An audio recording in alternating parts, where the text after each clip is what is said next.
Je sais pas vous, mais personnellement, je n'ai quasiment pas allumé le chauffage de l'hiver. Alors en réalité, je l'ai allumé 2 fois, je crois. Parce qu'on recevait des gens, notamment une fois, parce qu'il y avait Antoine Goya à la maison, je me suis dit, il va avoir froid. Mais non, la réalité, c'est que quand même, je vis dans un appartement qui est relativement bien isolé. Et donc, j'avais pas forcément besoin de chauffer, parce que comme j'étais au premier étage entre 2 personnes, et des personnes sur les côtés, mes voisins chauffaient pour moi. C'est un peu vrai. La réalité... c'est ça pour beaucoup de gens, je pense, parce que aussi ça coûte cher. L'électricité ou le gaz, ça coûte un bras. Pareil, pas de chauffage, mais j'ai plein de plaids, nous dit un bébé phoque. Bah oui, je pense que c'est ça pour pas mal de gens. Et puis quand on bosse la journée, en plus, même si on rentre et quand il fait frais, bon, on peut mettre un pull ou on peut prendre un plaid ou un truc comme ça. Mais c'est pas pareil pour les bourgeois. Parce que pour les bourgeois, on peut passer une semaine à Courchevel à l'hôtel pour 60 000 €. On peut payer des raclettes à Courchevel pour 200 € et on va voir ça ensemble. Alors, c'est BFM TV qui nous dit 200 € pour une raclette, 60 000 € la semaine à l'hôtel. Ah, quel non, mais ça me fait juste rager. 200 € pour une raclette, pourquoi 200 € pour une raclette? Même si tu prends un super fromage à raclette et de la charcuterie, t'en as pour 20-30 balles et tout. Pourquoi tu vas payer 200 balles pour une raclette? À Courchevel, les ultra riches passent des vacances 5 étoiles. Sabrer du champagne avec un ski à 2000 mètres d'altitude.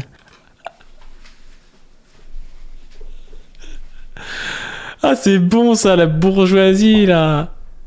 Il paye son champ qui est même pas un champ de ouf et tout, mais je suis sûr qu'il paye ça 150 balles et tout parce que le restaurateur il fait x6 sur lui parce qu'il sait que c'est un gros bourgeois de merde. Ça me donne envie de crever. Rien n'est trop beau pour impressionner les touristes à Courchevel avec une promesse. Nous, l'idée, c'est que le client il se souvienne de sa soirée. Ils sont hors de leur référence, c'est hors du temps, c'est magique. Nous, l'idée, c'est que le client, il se souvienne de la soirée. Bah oui, mais si le client, il te lâche 600 balles, évidemment que toi, t'es tout content et tout. Les clients termineront la soirée en se régalant d'une raclette dans cette dameuse aménagée. Comptez 200 € par personne pour la prestation. Au cœur de la station savoyarde. C'est ça, quelle douille! Mais en plus, tu te souviens aussi de ta soirée, si t'es avec tes amis et que tu fais une raclette tranquille chez toi et que ça te coûte 10 balles ou 15 balles par personne. Les enseignes de marque se succèdent, comme l'impression d'être place Vendôme à Paris. La neige en plus. Et puis ça aussi, enfin, ça c'est vraiment les bourgeois, ils ont besoin d'avoir un espèce de microcosme. Tu vas à la neige, tu vas faire du ski. Enfin, en quoi t'as besoin d'avoir un Louis Vuitton, d'avoir un Hermès, d'avoir un magasin Rolex sur place? En quoi tu as besoin de ça, quoi? Ça me fait rager. Tous les endroits pour bourgeois, c'est comme ça.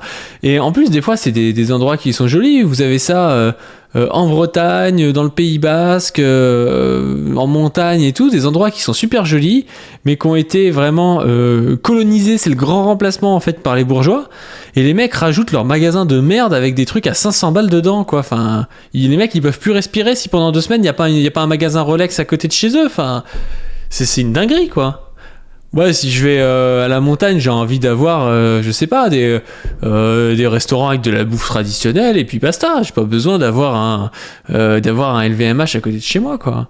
Cadre qui attire une Montagne is the new park d'attractions pour bourgeois. Non, mais c'est ça. Clientèle internationale.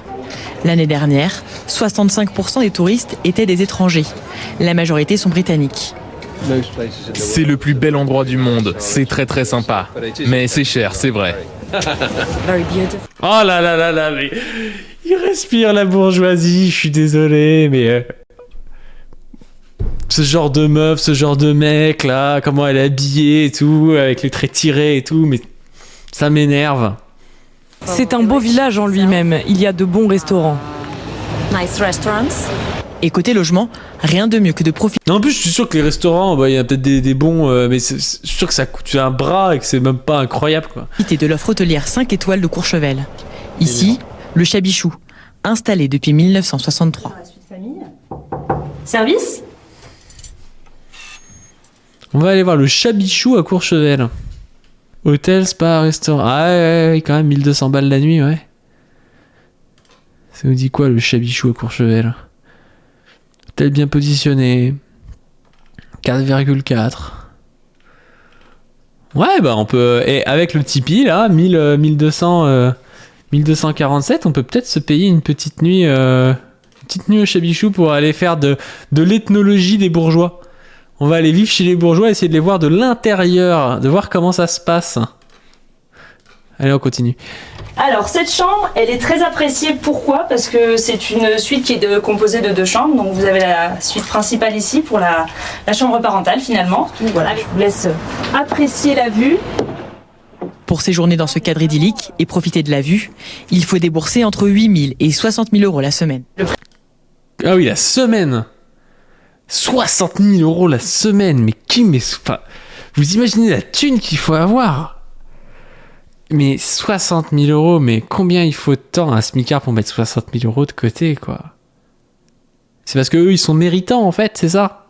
C'est parce que eux, ils ont fait les bons choix dans la vie. Bah, déjà, ils sont nés, ils avaient un héritage, donc déjà, c'était pas mal. Et puis, en plus de ça, ils ont fait la petite école qui va bien et qui leur permet de gagner 10 000 balles pendant qu'il y a des mecs qui sont au SMIC, quoi. Enfin, ça rend ouf, quoi. Et c'est tellement de l'argent foutu par les fenêtres. En plus, putain, 60 000 balles. C'est-à-dire que les mecs, s'ils font pas 4 semaines de vacances comme ça, 240 000 balles, ils peuvent s'acheter un appart ou une baraque et tout. Et non, ils vont s'acheter une semaine à Courchevel. C'est insupportable. Prestige est Quelle idée de mettre chez les prolos. Bah ouais, c'est ça. une marque qui est propre à Courchevel. Déjà, de par ses nombreux palaces, hein, on détient 7 palaces sur la station. Il y a plus d'une dizaine d'établissements 5 étoiles. Yo Elias, ça va bien? Pour les vacances de fin d'année, l'hôtel affiche déjà complet. Ici, le luxe ne semble pas encore connaître la crise. Gucci, pourquoi il y a marqué Gucci sur les... sur les je sais pas comment ça s'appelle, les trucs pour monter là. Les cabines, les télécabines. Bon, est-ce que ça vous a fait mal? Les ultra riches sont antidémocratiques, nous dit Éminence Grise. La question qu'on va se poser ce soir et on va commencer par un petit mème. Aucun de vos problèmes n'est dû au fait que quelqu'un soit milliardaire. Et ah là là, ah oui, ça c'est les mèmes de libéraux. C'est les mèmes de gars qui croient au ruissellement. Et ils pensent qu'il y a des milliardaires, mais voilà, c'est indépendant du fait qu'il y ait des gens qui se fassent extorquer de l'argent. C'est comme ça, il y a des gens, ils sont milliardaires, mais l'argent vient de nulle part, quoi. Il a été créé, et s'ils n'étaient pas milliardaires, les autres n'auraient pas plus d'argent, quoi. Ces mecs pensent vraiment comme ça, quoi. c'est vrai que les milliardaires en soi, en tant qu'individus, ne sont pas dangereux dans la démocratie. Ils ne sont pas plus dangereux qu'un chauffard ou qu'un dealer de drogue ou qu'un agresseur sexuel. En tant qu'individu... En général, les milliardaires, ils peuvent être aussi chauffards, dealers de drogue et agresseurs sexuels. Hein. Le milliardaire n'est pas plus dangereux que tous ces sociopathes-là. Mais là où c'est un problème, c'est que s'il est milliardaire et qu'il ne paye pas sa part d'impôt, il ne participe pas à l'effort national, là ça devient un problème. Parce que quand on te parle des déserts médicaux, quand on te parle qu'il n'y a plus de moyens pour... Je comprends rien à la vidéo, pourquoi elle est montée comme ça? Je savais pas qu'il faisait ça, Éminence Grise. Il a... déjà, il est noir sur noir, on le voit pas trop. Et la vidéo, elle commence direct au milieu d'une vidéo, on croirait. Moi, le seul truc que j'ai vu d'Éminence Grise, c'est un short. Un short qu'il a sorti il y a pas longtemps. Il a fait, je crois, 4,8 millions de vues, là. Attendez, vous voyez pas. S'il a 4,8 millions de vues, vous voyez? Monsieur le ministre, vous êtes un petit malin. Vous repoussez. Ça va, calmez-vous, calmez-vous.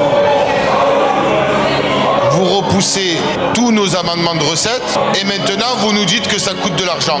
Et vous êtes là, un mec en face, en costard, je sais pas combien il coûte son costard, la main dans la poche. Oh, ça coûte 6 milliards de donner à manger aux enfants gratuitement. Mais est-ce que vous savez quelle violence ces enfants ont dans leur tête en allant à l'école sans manger? Est-ce que vous savez quelle violence un enfant regarde son voisin faire une activité sportive et pas un autre? Est-ce que vous connaissez toutes ces violences-là? Je ne le pense pas. Et c'est pour cela qu'on vous explique qu'il y a la possibilité de rétablir l'impôt sur la fortune. Mais 6 millions pour donner à manger aux enfants. McKinsey a pris 5 millions... 6 milliards, la McKinsey a pris 5 milliards sur la crise Covid, quoi. C'est une putain de dinguerie. Ouais, c'est une masterclass, c'est une putain de masterclass, là, le short. Taxation sur les super dividendes qui ramènera de l'argent dans nos caisses, puisque la question de l'éducation est centrale dans notre pays. On va pouvoir justement amener une solution. Monsieur le ministre. Mais je le connais vite fait, ce mec. C'est un gars de la France Insoumise. Monsieur le ministre. Je le connais pas trop. Bon. Sur ce, que pensez-vous des bourgeois? Que pensez-vous des vacances à Courchevel? Est-ce que vous y allez? Vous pouvez le dire. Est-ce que comme Rudolf, là, vous êtes un bourgeois qui pouvait faire des dons sur le Tipeee? Si oui, faites des dons. Et puis, je vous invite à vous abonner et je vous dis à plus.